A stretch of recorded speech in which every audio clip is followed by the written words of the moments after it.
ভাই ভূত কি করছে একা একা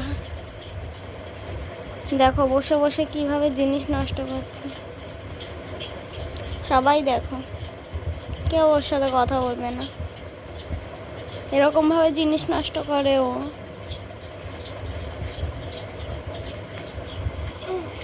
মুখে মাখো এই তো একটু তাকাও এদিকে এই দেখো তাকাও ভিডিও হচ্ছে একটু তাকাও তাকাবে তো এদিকে তাকাও